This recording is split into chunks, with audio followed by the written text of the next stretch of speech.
بسم الله الرحمن الرحيم. الحمد لله رب العالمين، وصلى الله على سيدنا محمد وعلى آله وأصحابه أجمعين.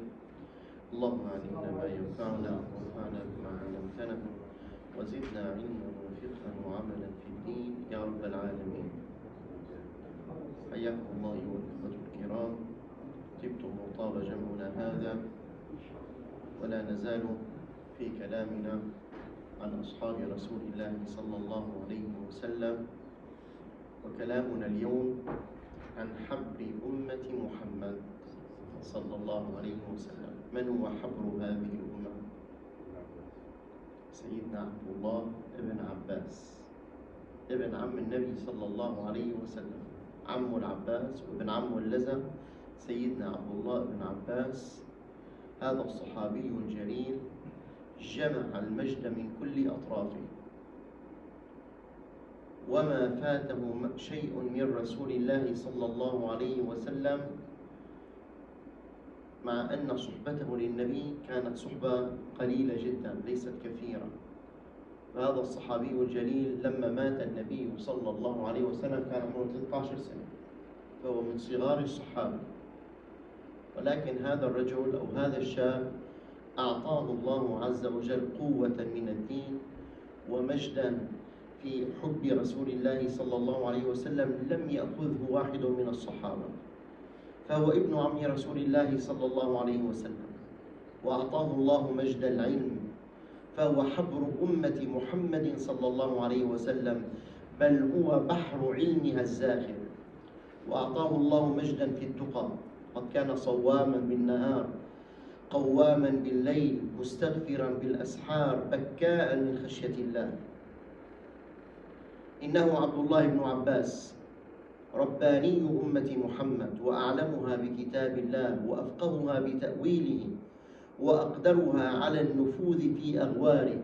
وقد دعا له رسول الله صلى الله عليه وسلم فقال: اللهم فقهه في الدين وعلمه التأويل. دعا له رسول الله صلى الله عليه وسلم فقال: اللهم فقهه في الدين، أعطه فقها في علوم الدين. وفعلا كان ابن عباس من أفقه الصحابة. وعلمه التأويل أي علمه تفسير القرآن الكريم، فأغلب تفسير آيات القرآن سبحان الله نقلت عن ابن عباس. افتح هلا كتب التفسير كبر التفسير مثل تفسير الإمام الرازي والقرطبي وغيرها، تجد أكثر تفسير الآيات القرآن الكريم جاءت عن سيدنا ابن عباس رضي الله عنه، وذلك بسبب دعاء رسول الله صلى الله عليه وسلم. بل إن الإمام البخاري ومسلم أخرجوا لسيدنا ابن عباس الله يرضى عنه ما يزيد على 1660 حديث صحيح. معنا شو كان عمره أخوانا؟ 13 سنة. نحن اليوم 13 سنة الولد لساته عم يلعب بالشارع. 13 سنة حاز من العلوم. والنبي لما كان يخاطب ابن عباس كان يخاطبه وكأنه كان يخاطب رجلا ابن 40 و50 سنة. فيوم من الأيام يعني كان النبي صلى الله عليه وسلم كان أول شيء كان صاحب النبي، وين ما يروح مع النبي عليه الصلاة والسلام كان مثل ظله. وين ما يروح النبي عليه الصلاة والسلام كان يحمله معه. ومن بركته عليه الصلاة والسلام على ابن عباس أن أول ريق دخل إلى ريقه هو ريق رسول الله صلى الله عليه وسلم. فكانت أمه لما وضعته قد أخذته إلى رسول الله فحنكه النبي بيديه الشريفتين. شو هذا التحنيك؟ لما يولد الغلام لما يصير عمره 6 سنوات 6 أيام من السنة يحنك. شو يحنك؟ يؤخذ إلى عالم، إلى شيخ، إلى فاضل، إلى عارف بالله، إلى رجل له يعني مكانة، ونجيب له قطعة تمر، نحاول إنه نقيم النوى من قلبها، ونحاول نعطيها للشيخ. الشيخ يعني يلوكها بريقه ويمررها على نيرة هذا الغلام الصغير. هذا يسموه تحنيك. الولد لما يشوف بيدوق شغلة حلوة يصير بيتلمض. فيكون أول ما يجري على ريقه هو ذكر الله. طبعا هو عم يحنكه الشيخ بيقرأ عليه آيات القرآن الكريم. مين الشيخ يلي حنكه لابن عباس؟ سيدنا النبي. سيدنا النبي يا جماعة. يعني سبحان الله، في أحد مشايخنا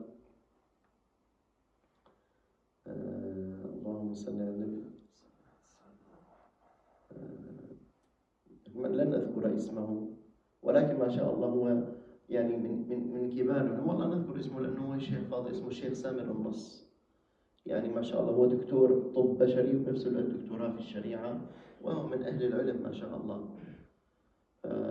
يقال أو هكذا كان يحدث عن نفسه أنه بركة العلم جاءته من طلب العلم، وبنفس الوقت لأنه يعني حنكه عندما يعني كان صغيرا، حنكه أحد العارفين بالله، حنكه أحد العارفين بالله، أحد العلماء الصالحين.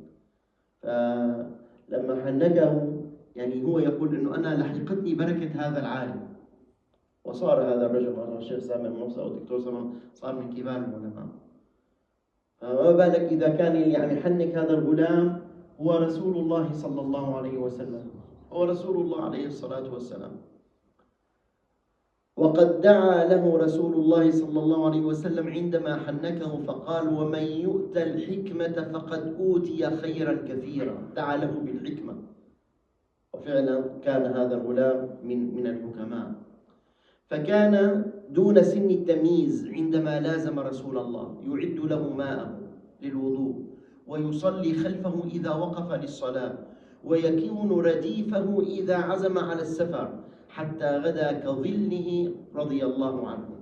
وهو في كل ذلك يحمل بين جنبيه قلبا واعيا وذهنا صافيا وحافظة دونها كل آلات التسجيل التي عرفها العصر.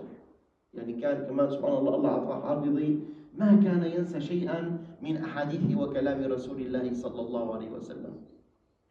حدث عن نفسه، هو يحدث عن نفسه مرة من الأيام: هم رسول الله صلى الله عليه وسلم بالوضوء إذا تمرن، فما أسرع أن غدوت له الماء. يعني حس إنه النبي بده يتوضأ مباشرة، راح جاب له المي وجا لعند منه، يعني فهم عن النبي على الطريق. فالنبي انسر عليه الصلاة والسلام، سر إنه يعني فهم عليه وراح جاب له الماء. ولما وقف رسول الله صلى الله عليه وسلم للصلاة أخذ بيدي وأوقفني بإزائه، يعني مسك يده وقف قدام مني. حبه النبي عليه الصلاة والسلام، بيحبه عليه الصلاة والسلام.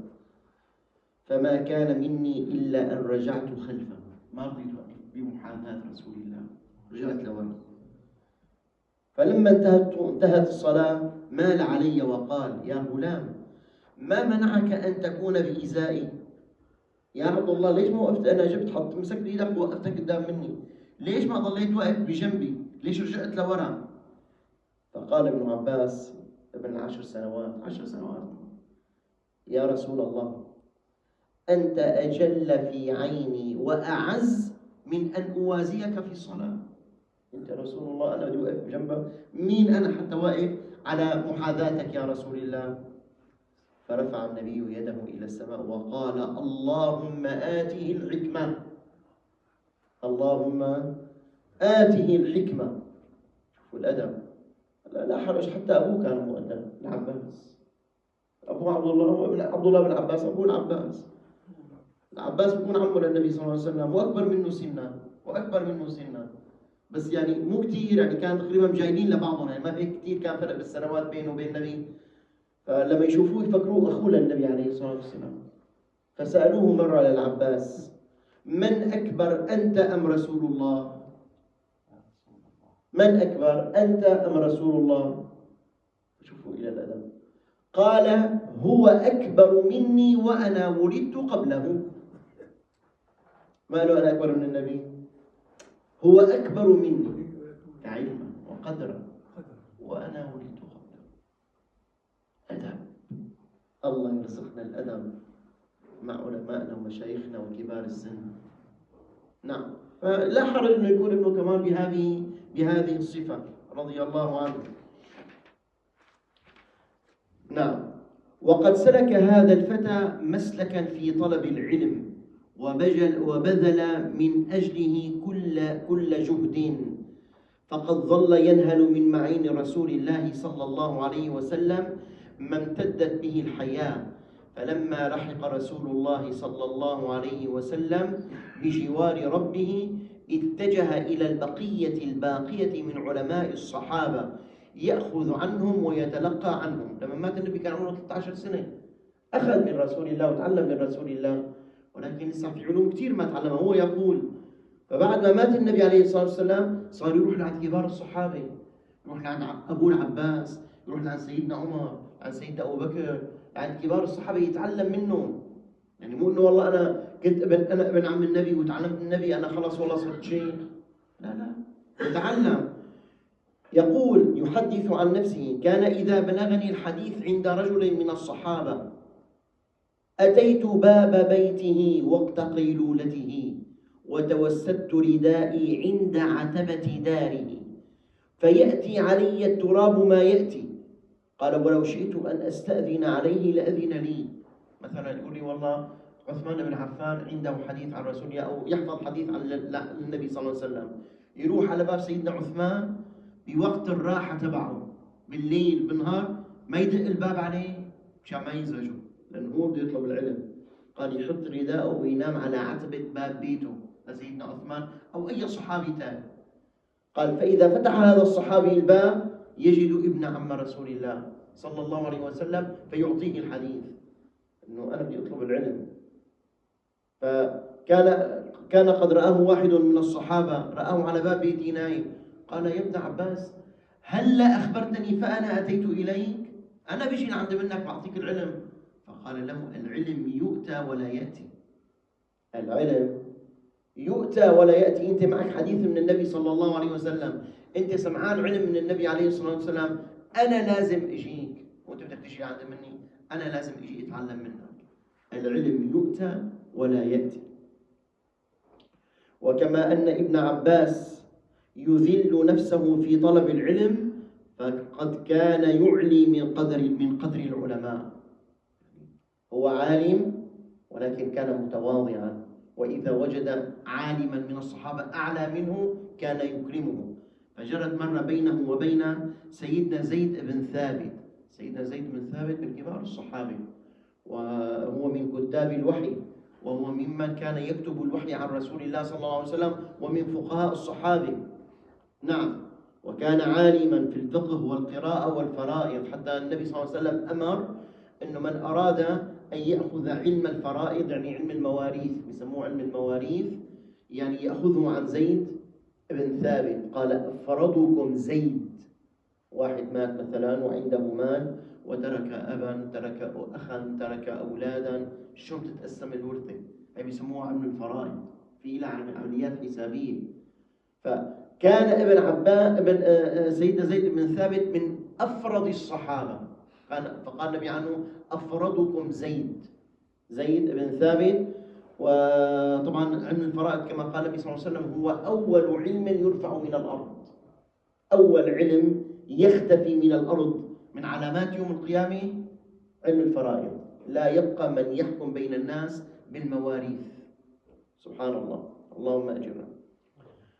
فيروى أنه يوم من الأيام كان يقف عبد الله بن عباس ويقف بين يدي سيدنا زيد بن ثابت، فقال له، وما كان في معه، يعني كان سيدنا زيد كان راكب على حصانه، فإذا بابن عباس يأتي ويمسك بزمام حصان زيد.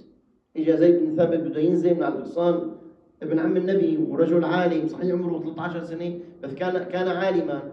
فأراد زيد بن ثابت أن ينزل من على حصانه ليمشي مع ابن عباس. ابن عباس أخذ الحصان وصار يمشيه كأنه هو خادم عند منه. فقال له: يا ابن عم رسول الله أنا أنزل إليك. قال: والله لا تنزل، بتضل راكب على حصانك وبضل أنا عم سوق الحصان تبعك. قال: هكذا أمرنا أن نتأدب مع علمائنا.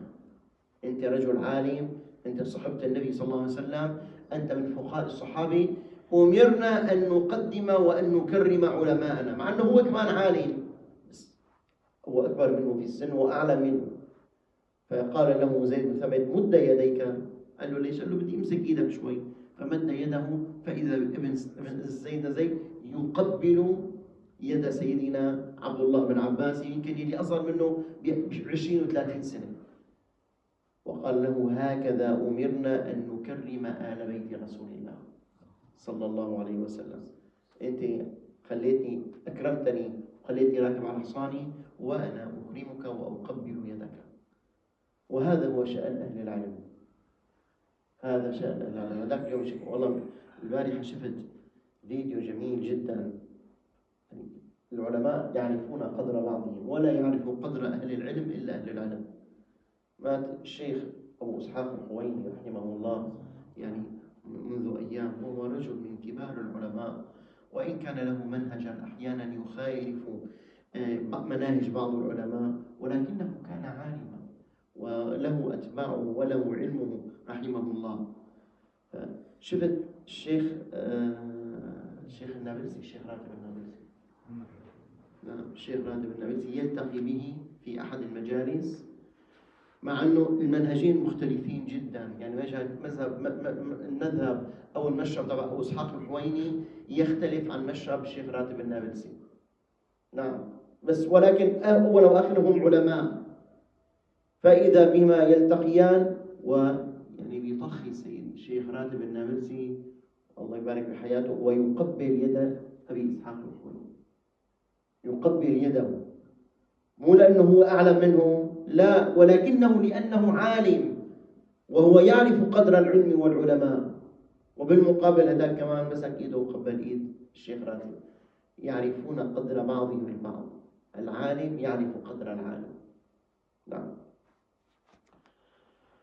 قال ولقد أصبح ابن عباس جامعة بكل ما تعنيه الكلمة، فقد جمع في بيته كل العلوم، وكان يأتيه في كل يوم العشرات من طلاب العلم ليطلبوا عنده علم الحديث.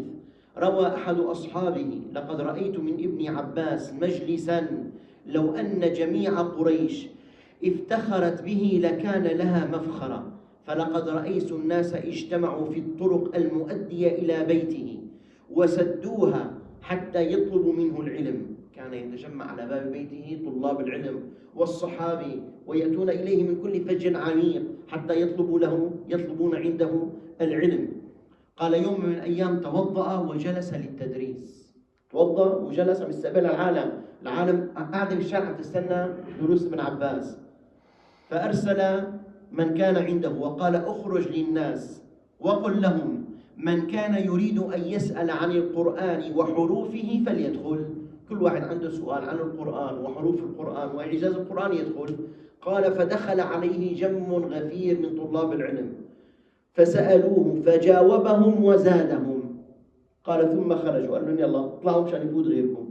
قال فخرجوا فدخل غيرهم فقال من أراد أن يسأل عن تفسير القرآن وتأويل القرآن فليدخل.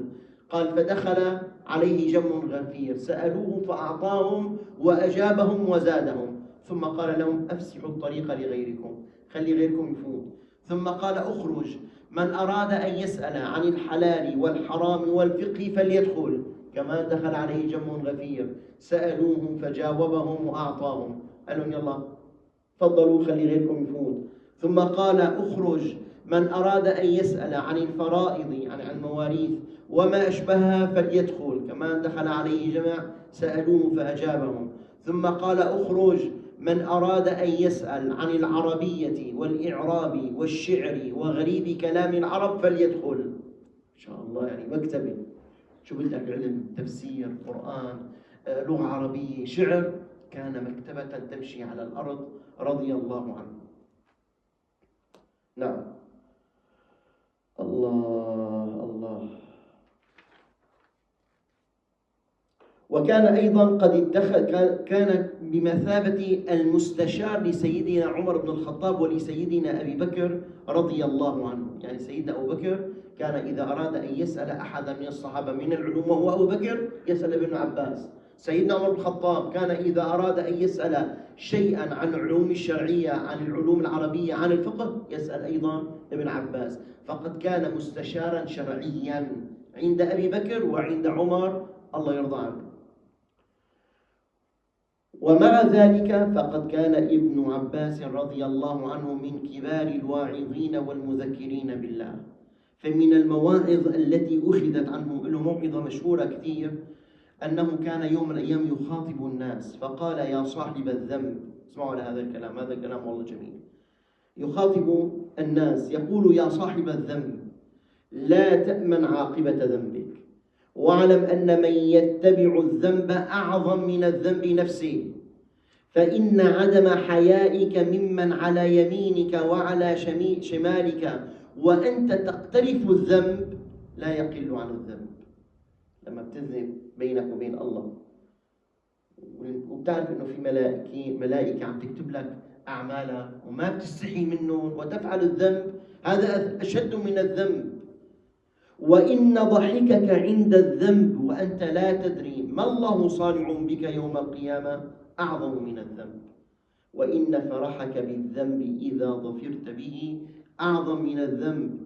وإن حزنك على الذنب إذا فاتك أعظم من الذنب.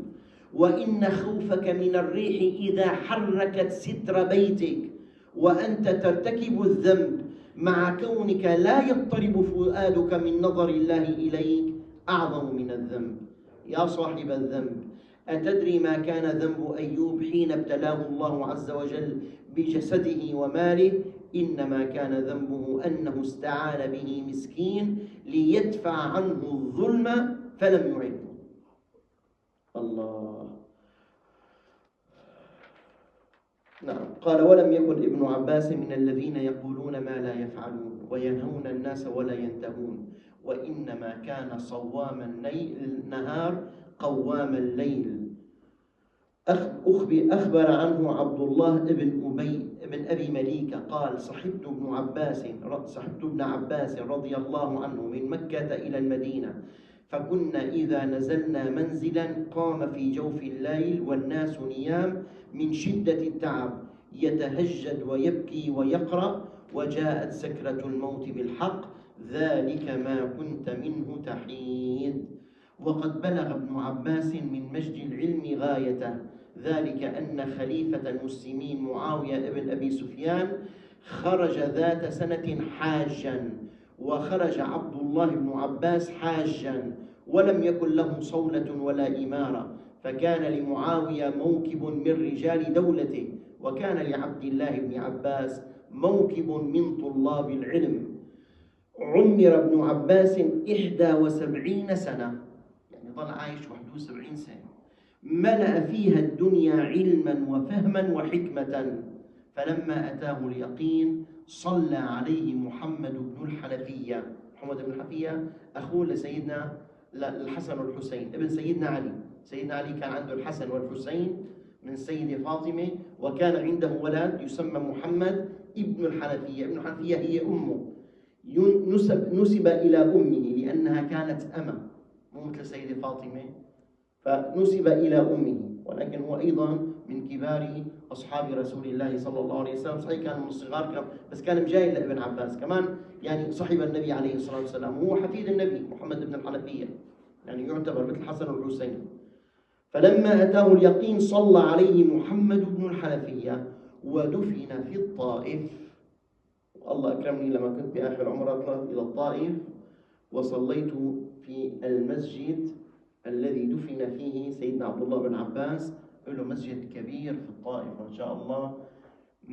عندما تدخل إلى المسجد تشعر كأنك تدخل إلى مسجد رسول الله صلى الله عليه وسلم، من السكينة والهدوء يا جماعة، من السكينة والهدوء. دفن في الطائف لأنه كان يحب جو الطائف، فعلا جو الطائف كان كثير جميل.